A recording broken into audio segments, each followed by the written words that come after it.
विद्यार्थी मित्रांनो नमस्कार. बी.एड प्रथम वर्षामधील course number 103 learning and teaching म्हणजेच अध्ययन आणि अध्यापन यामधील unit number 1 learning theories and instructional strategies यामधील पॉईंट क्रमांक ई ट्रान्सफर ऑफ लर्निंग म्हणजेच अध्ययन संक्रमण. मी Vijay Santu Patole, assistant professor in Swami Sahajanand Bharati college of education Shrirampur. मी प्रथमतः सर्व बी.एडच्या विद्यार्थ्यांचं या व्याख्यानामध्ये मनपूर्वक स्वागत करतो. विद्यार्थी मित्रांनो, आपण ह्या युनिटमध्ये मागेही अध्ययन आणि शिकणे यामधला फरक आपण पाहिला. अध्ययन संक्रमण म्हणजे नेमकं काय आहे ते आपल्याला आज जाणून घ्यायचं आहे. चला तर पाहूया. अध्ययन संक्रमण याची व्याख्या क्रो आणि क्रो यांनी अशा शब्दात केलेली आहे, ती म्हणजे अध्ययनाच्या क्षेत्रात प्राप्त होणारे ज्ञान, कौशल्य, अनुभव दुसऱ्या अध्ययन क्षेत्रात हस्तांतरित होणे म्हणजे अध्ययन संक्रमण होय.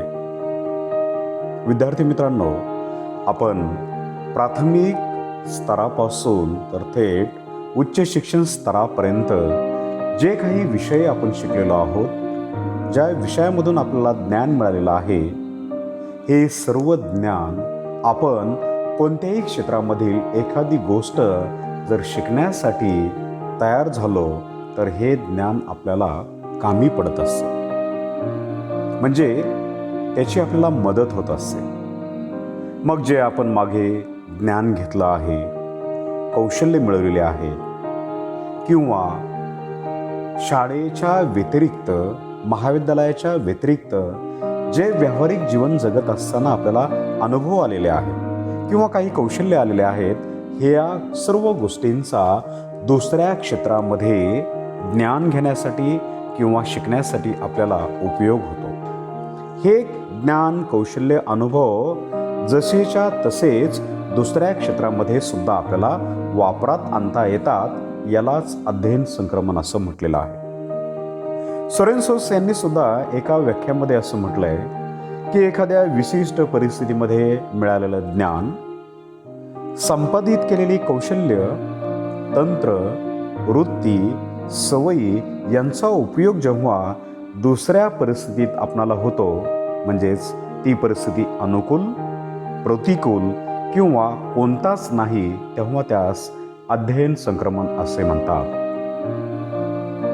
मग लहानपणी आपल्याला चित्रकलेचं कौशल्य मिळतं, म्हणजेच रेखाटनाचं कौशल्य मिळतं, रंग भरण्याचं कौशल्य मिळतं, गणित सोडवण्याचं कौशल्य आपल्याला प्राप्त झालेलं असतं, किंवा आपण शालेय स्तरावर असताना भाषण स्पर्धा असेल, वादविवाद स्पर्धा असतील किंवा इतर ज्या काही मैदानी स्पर्धा आहेत यामध्ये सक्रिय सहभाग होतो आणि त्या स्तरामध्ये आपल्याला जे जे काही शिकवलेलं आहे या सर्व गोष्टी आपण आत्मसात करतो. शिक्षकांनी आपल्याला वेगवेगळे विषय शिकवलेले असतात, त्यांनी जी काही माहिती आपल्याला दिलेली असते त्या सर्व माहितीचं ज्ञानामध्ये रूपांतर या स्तरामध्ये होत असतं आणि म्हणूनच मग तुम्हाला वेगवेगळे तंत्र अवगत होतात, तुमच्या वृत्ती विकसित होतात आणि तुम्हाला काही चांगल्या सवयी लागतात.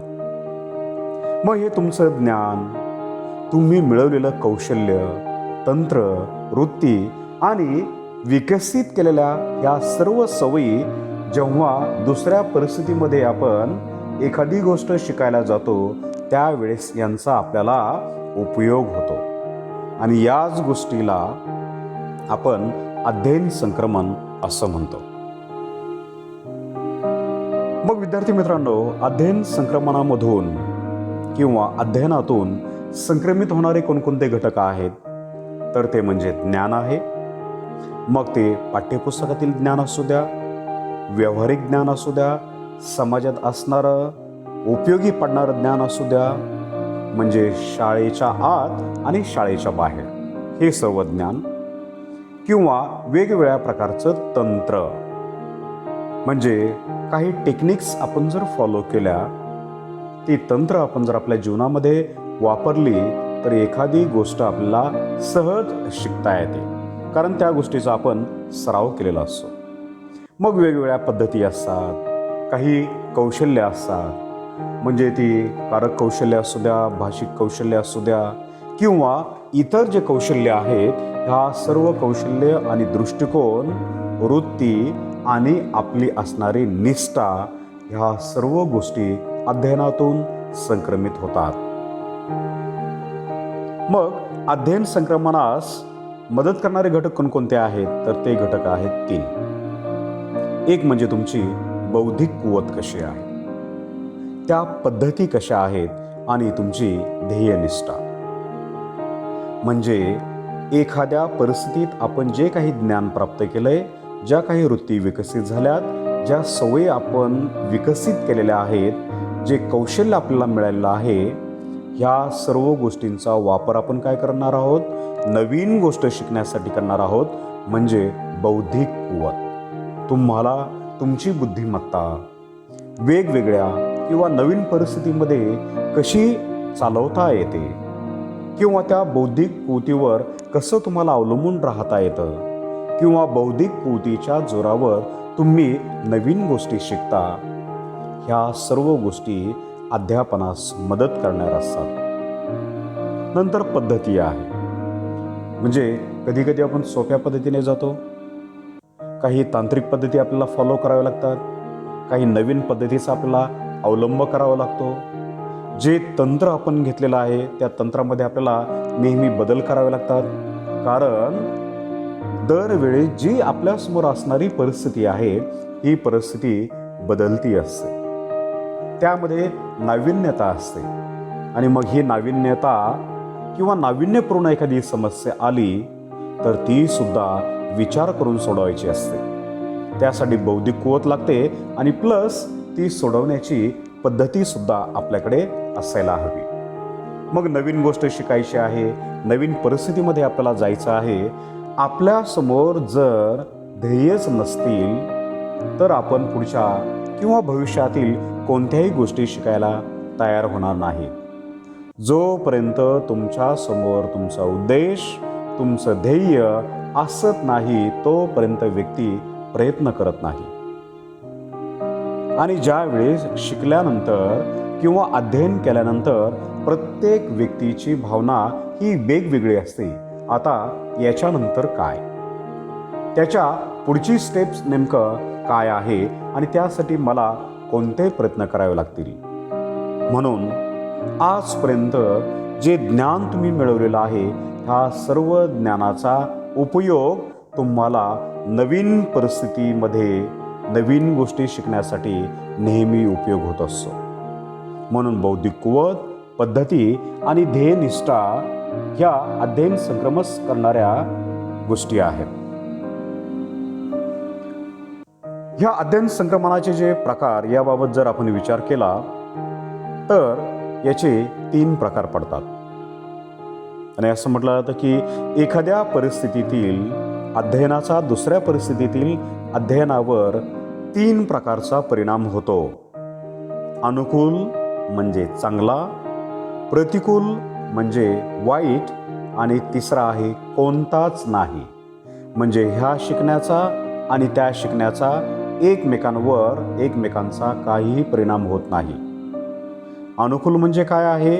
एक गोष्ट दुसऱ्या गोष्टीवर किंवा दुसरी गोष्ट शिकण्यासाठी जेव्हा उपयोगी ठरते, त्यावेळेस त्याला अनुकूल, किंवा एखादी गोष्ट शिकण्यासाठी दुसरी गोष्ट जर अडथळा निर्माण करत असेल, त्याला प्रतिकूल परिणाम असं म्हटलंय. आणि यानुसार अध्ययन संक्रमणाचे 3 प्रकार पडतात. त्यापैकी पहिला प्रकार आहे धनसंक्रमण. मग धनसंक्रमण हे नेमकं काय आहे? एखाद्या परिस्थितीत केलेल्या अध्ययनाचा दुसऱ्या परिस्थितीत करावयाच्या अध्ययनावर जर अनुकूल परिणाम होत असेल, किंवा एका विषयाच्या अध्ययनाची दुसऱ्या विषयाच्या अध्ययनास मदत होत असेल, तर यास धनसंक्रमण असे म्हणतात. विद्यार्थी मित्रांनो, पहा, ह्या धनसंक्रमणामध्ये होतं नेमकं काय की तुम्ही एका परिस्थितीमध्ये काहीतरी अध्ययन केलेलं आहे, त्या गोष्टीचा तुम्हाला अनुभव आहे आणि त्या अनुभवाच्या आधारे दुसऱ्या एका परिस्थितीमध्ये दुसरी एखादी गोष्ट तुम्हाला जर शिकायची असेल तर पहिल्या परिस्थितीतील मिळवलेल्या ज्ञानाचा नक्कीच तुम्हाला उपयोग होतो, त्या गोष्टीची मदत होते. म्हणजेच एका विषयाच्या अध्ययनाची दुसऱ्या विषयाच्या अध्ययनास मदत होत जर असेल तर त्याला धनसंक्रमण असे म्हणतात. उदाहरणार्थ संस्कृत आणि मराठी. कित्येक शाळांमध्ये इयत्ता 5वीपर्यंत 7वीपर्यंत संस्कृत हा विषय अनिवार्य आहे. मग संस्कृत आणि मराठी. संस्कृत भाषा शिकल्यानंतर काय होतं विद्यार्थ्यांना, संस्कृतचे जे काही मुळाक्षरे आहेत त्याचा परिचय विद्यार्थ्यांना संस्कृत शिकताना झालेला असतो. संस्कृतमधून वेगवेगळ्या प्रकारचे पाठ आहेत, वेगवेगळ्या प्रकारचे जे काही श्लोक आहेत याचं पठण केलं जातं, याचं वाचन केलं जातं आणि हे वाचन केल्यामुळे होतं नेमकं काय तर विद्यार्थ्यांचे उच्चारण शुद्ध होतं. विद्यार्थ्यांना एखादा शब्द कसा वाचावा याचं ज्ञान त्यांना मिळतं. आणि सर्वात महत्त्वाचं म्हणजे संस्कृत ही सर्व भाषांची जननी आहे असं म्हटलं जातं. आणि म्हणून मग संस्कृत किंवा ह्या शब्दाचा किंवा ह्या विषयाचा अभ्यास करत असताना असणारे जे काही विद्यार्थी आहेत ह्या विद्यार्थ्यांची वाणी अतिशय शुद्ध असते, त्यांचं उच्चारण हे अतिशय स्पष्ट असतं, कोणतेही अडखळणं त्यांच्याद्वारे केले जात नाही आणि एकंदरच त्यांची जी काही जीभ आहे त्या जिभेची फ्लेक्झिबिलिटी आहे ती सुद्धा चांगली असते. आणि कोणत्या शब्दाचा कोणत्या अक्षराचा उच्चार कशामार्फत केला जातो, व्यंजन असेल तर उच्चार कसा असावा, त्यानंतर स्वर असेल तर याचा उच्चार कसा केला जावा, ह्या सर्व प्रकारचं जे काही ज्ञान आहे हे ज्ञान मूळतः संस्कृत भाषा शिकताना विद्यार्थ्यांना शिक्षकांद्वारे दिलं जातं. मग एखादा विद्यार्थी संस्कृतमध्ये चांगल्या प्रकारे त्याने ज्ञान प्राप्त केलं असेल आणि तो आज मराठी भाषा शिकत आहे. मग मराठी भाषा तो शिकत आहे, त्यांनी पूर्वी संस्कृत भाषेचं अध्ययन केलेलं आहे, तर अशा विद्यार्थ्याला अशा व्यक्तीला मराठीचं उच्चारण कसं करावं, शब्दफेक कशी करावी, एखादं पूर्ण वाक्य कसं म्हणावं, त्यानंतर त्या शब्दाचा शुद्ध उच्चार कसा केला जावा, ह्या सर्व गोष्टी आपोआपच त्याच्याद्वारे केल्या जातात. आणि हाच व्यक्ती इतरांसमोर भाषण देत असताना, मित्रांसमोर गप्पा मारत असताना, एखाद्या पेपरचं सादरीकरण करत असताना किंवा कोणत्याही भाषिक स्पर्धेमध्ये किंवा वादविवाद असेल, भाषण स्पर्धा असेल, याच्यामध्ये जर त्याने सक्रिय सहभाग घेतला तर त्याचे जे सहकारी आहे किंवा त्याला जे ऐकणारे लोक आहेत हे नक्कीच त्याच्याद्वारे इम्प्रेस होतात आणि त्याला विचारतात की तुझे हे उच्चारण एवढे चांगले कसे, किंवा तुझं उच्चारण तू कशा प्रकारे सुधारवलेलं आहेस, किंवा तू किती शुद्ध भाषा बोलतो आहेस. मग त्या विद्यार्थ्याने काय सांगितलं असेल की मी माझ्या जीवनामध्ये ठराविक इयत्तेपर्यंत संस्कृत शिकलो आणि संस्कृत शिकल्यामुळे माझी मराठी भाषा अतिशय शुद्ध झाली, ती अतिशय एनरिच झालेली आहे. म्हणजेच संस्कृत भाषा ही मराठी भाषा शिकताना अडचणीची होऊ शकत नाही.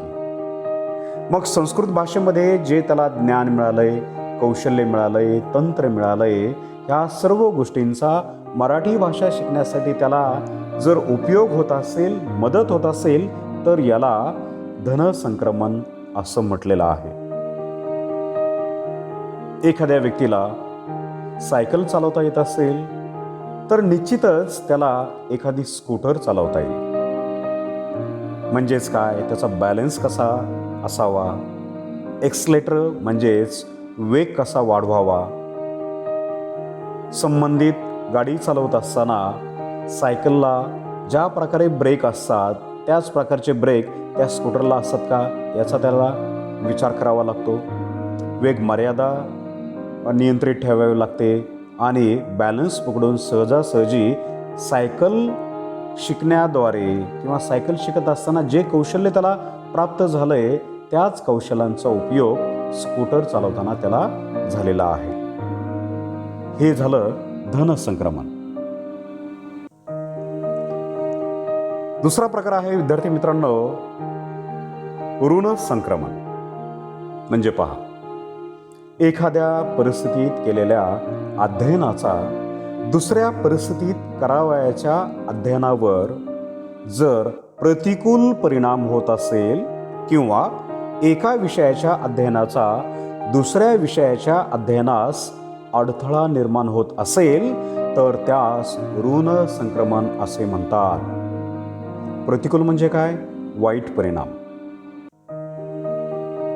म्हणजेच काय आहे, जर तुम्ही आज इंग्रजी भाषा शिकत आहात आणि लगेच तुम्ही मराठी भाषा तुम्ही शिकत आहात किंवा आपण शिकत राहिलेलो आहोत, शिकत आलेलो आहोत, मग ह्या दोन्ही भाषा वेगवेगळ्या आहेत आणि ह्या दोन्ही भाषा बोलण्याची पद्धती वेगवेगळी आहे, समजून घेण्याची पद्धती वेगवेगळी आहे.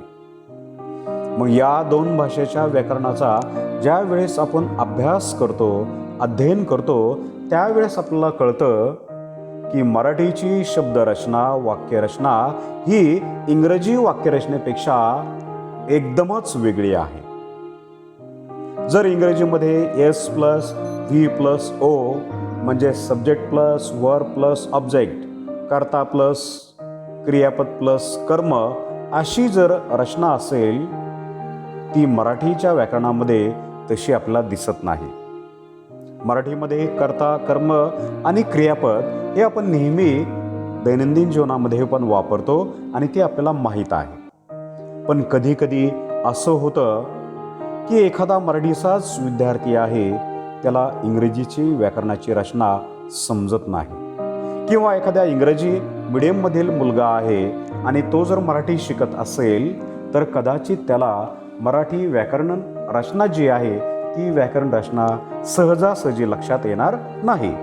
म्हणजेच काय विद्यार्थ्यांना यामध्ये आपण ध्यानात ठेवायचं आहे की एखादा विषय आपण शिकत आहोत, परंतु तो शिकत असताना आपल्याला काही अडचणी येत असतील, काही अडथळे येत असतील तर याला ऋण संक्रमण असं म्हटलेलं आहे. थोडक्यात काय, एका विषयाच्या अध्ययनाचा दुसऱ्या विषयाच्या अध्ययनास अडथळा निर्माण होत असेल तर त्यास ऋण संक्रमण असे म्हणतात.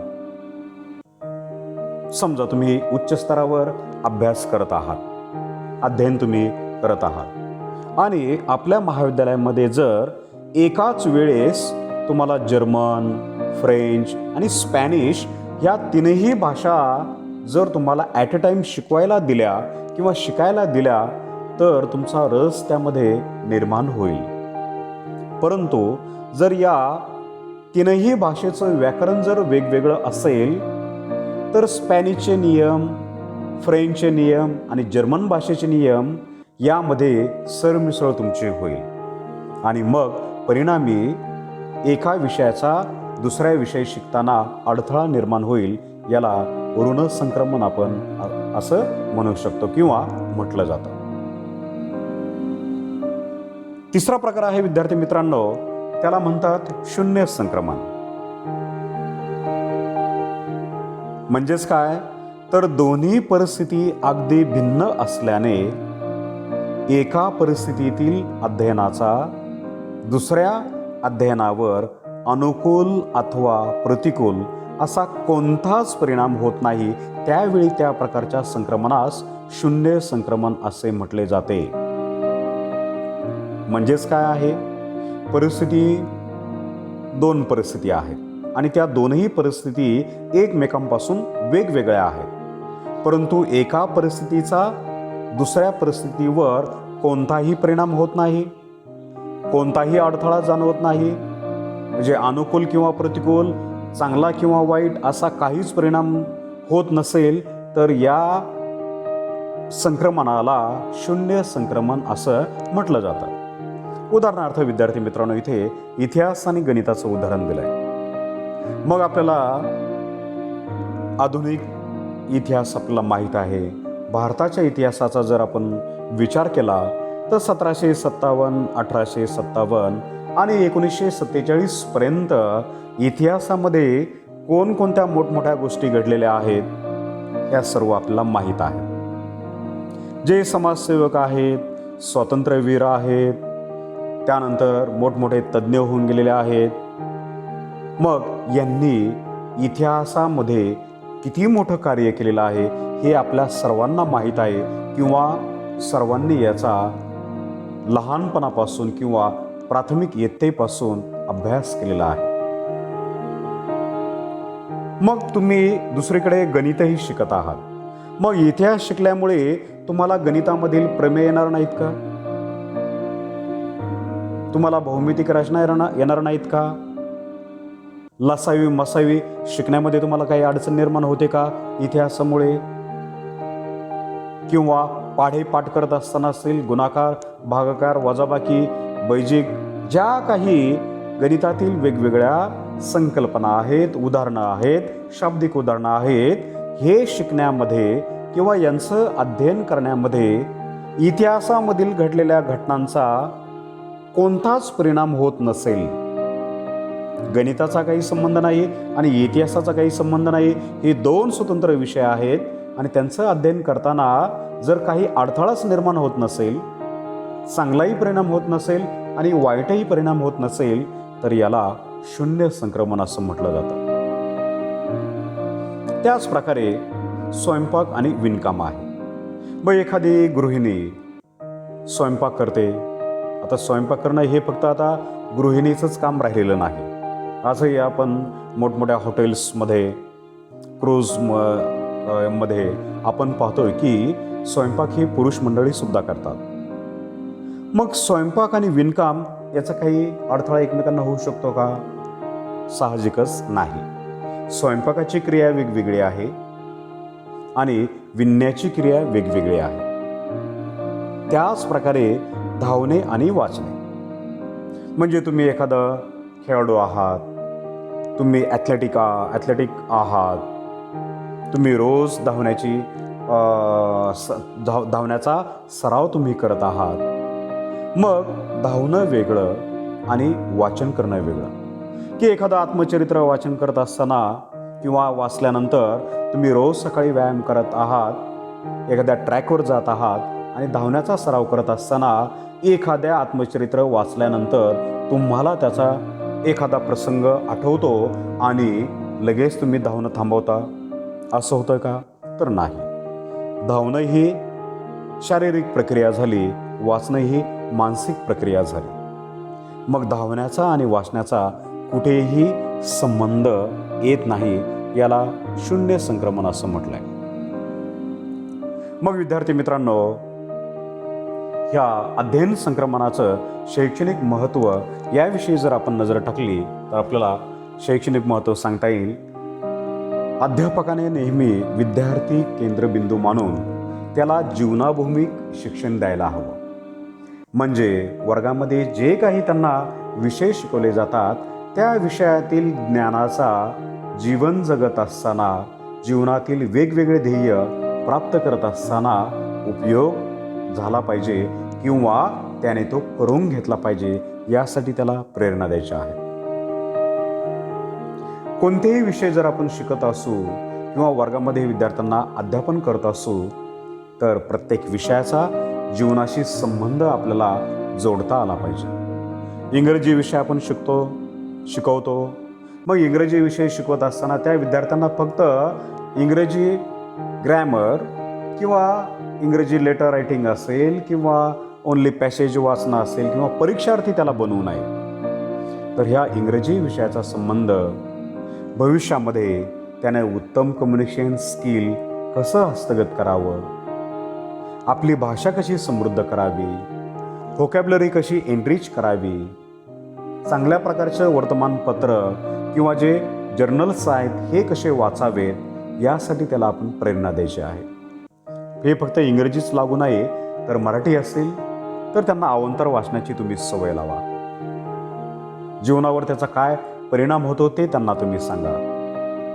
इतिहास सारख्या विषयातून त्या विद्यार्थ्याला भारतीय स्वातंत्र्याची जी काय अस्मिता आहे या विषयी आपल्याला सांगता येईल आणि ह्या भारत देशासाठी आपल्याला काय काय करता येईल, काय आपण योगदान देऊ शकतो याविषयी विद्यार्थी विचार करू शकतो. म्हणूनच जिज्ञासा जागृती असेल त्या ज्ञानाचा आपल्याला दैनंदिन जीवनामध्ये वापर करता यायला हवा.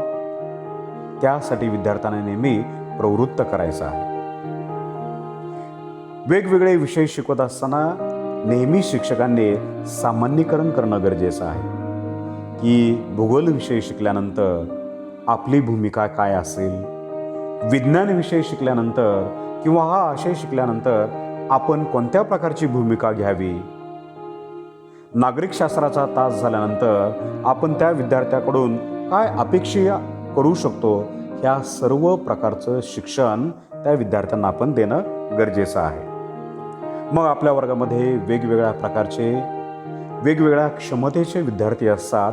अशा विद्यार्थ्यांचा बौद्धिक क्षमता लक्षात घेऊन अशा विद्यार्थ्यांसाठी वेगवेगळ्या प्रकारचं अध्यापन आपण करावं. नेहमीच एकसुरीपणा किंवा एकाच पद्धतीचा अवलंब किंवा फक्त व्याख्यान पद्धतीचा अवलंब वर्गात करू नये. तर कधी नाट्यकरण तुम्ही घ्या, कधी दिग्दर्शन घ्या, कधी व्याख्यान पद्धती घ्या, कधी रोल प्ले असेल ते घ्या, कधी डिस्कशन तुम्ही घ्या, क्षेत्रभेट घ्या. म्हणजे जेवढे विषय आहेत त्या प्रत्येक विषयाच्या अध्यापन पद्धती ह्या वेगवेगळ्या आहेत. त्यातील जेवढ्या शक्य होईल त्या सर्वांची ओळख वर्गामध्ये शिक्षकाने आशय शिकवताना करून द्यायला हवी, जेणेकरून विद्यार्थ्यांना एकापेक्षा अनेक विषय तेवढ्याच ताकदीने शिकता येतील.